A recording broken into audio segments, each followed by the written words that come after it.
નમસ્કાર દર્શક મિત્રો, સત્યમેવ જયતે લાઈવ ન્યૂઝમાં આપનું સ્વાગત છે। શ્રી રામ મંદિર પ્રાણ પ્રતિષ્ઠા મહોત્સવ અંતર્ગત વિવિધ ધાર્મિક, સાંસ્કૃતિક, સામાજિક કાર્યક્રમ યોજાયા હતા અને સમગ્ર વડોદરા રામમય બન્યું હતું।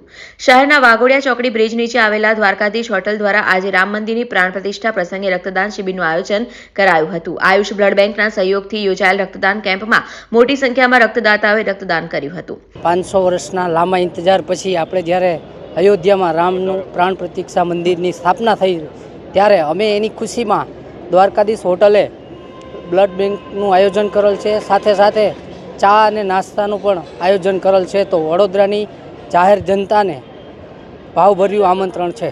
હમણાં લગભગ 50 જણે ડોનેટ કર્યું છે। હમણાં 200થી 300 જણાએ નાસ્તાનો લાભ લીધેલો છે।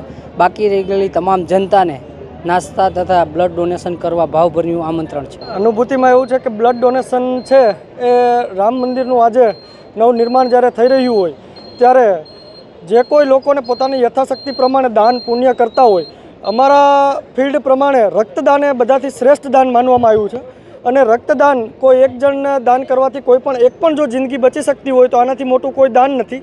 તો આજે રક્તદાનની સાથે સાથે ફ્રી બોડી હેલ્થ ચેકઅપ અને દ્વારકાધીશ હોટલમાં ચંદ્રેશભાઈના સાથ સહકારથી નાસ્તાનું વિતરણ, તો એક સેવાભાવની પ્રકૃતિ ચંદ્રેશભાઈએ દાખવી અને ચંદ્રેશભાઈ આવો મોકો આપ્યો કે એમના સેટઅપ પર આજે રક્તદાનનું એક દાન જે કહેવાય એનું આયોજન કર્યું।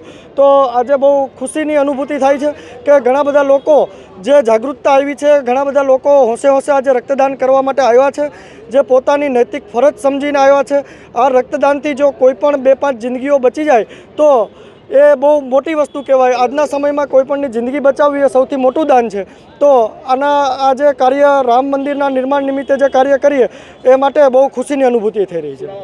મારું નામ ડૉક્ટર હાર્દિક અપારનાથી, ઓમ ક્લિનિક। રિપોર્ટર સની સિંધે, સત્યમેવ જયતે લાઈવ ન્યૂઝ, વડોદરા।